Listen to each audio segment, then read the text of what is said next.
Oke, jadi kali ini kita akan membahas mengenai alat kotrel yang dipasang pada cerobong asap merupakan pemanfaatan dari proses elektroforesis. Jadi, elektroforesis ini merupakan bagian dari sifat-sifat koloid yang terdiri dari efek tindal, gerak, burn, absorpsi, koagulasi koloid, terus dan elektroforesis sendiri.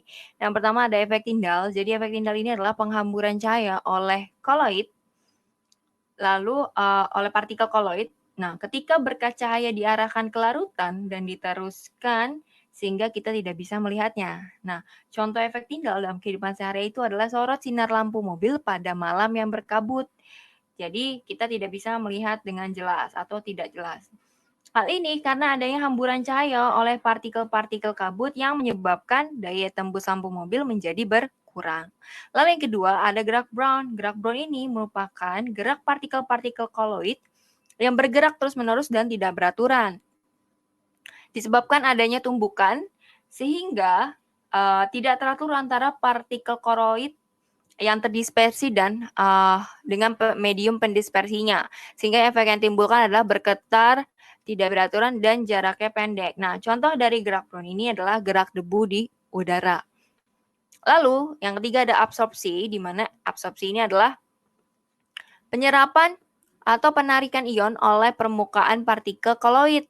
Nah, disebabkan adanya tegangan permukaan koloid yang cukup tinggi. Sehingga ketika ada partikel kecil yang menempel ke koloid, partikel itu akan cenderung tidak mudah lembas. Nah, ketika partikel koloid menyerap ion bermuatan, ya, ion tersebut akan melekat pada permukaannya dan partikel koloid tersebut menjadi bermuatan. Contohnya adalah pada absorpsi ini pemutihan gula pasir, obat sakit perut, dan pencelupan serat bol pada proses pewarnaan.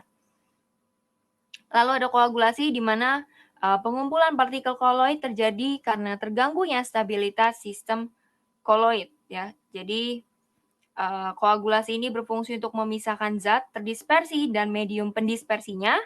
Partikel koloid akan menjadi tidak stabil dan menggumpal sehingga dapat dipisahkan dari medium pendispersinya.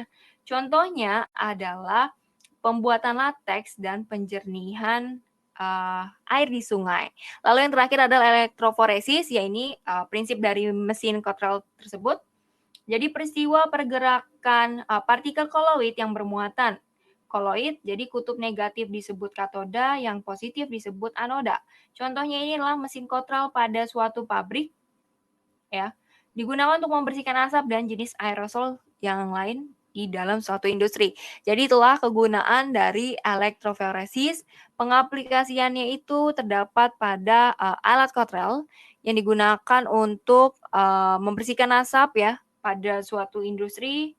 Nah, itu adalah dengan memanfaatkan prinsip muatan, ya, karena mempengaruhi medan listrik. Jadi itulah elektroforesis.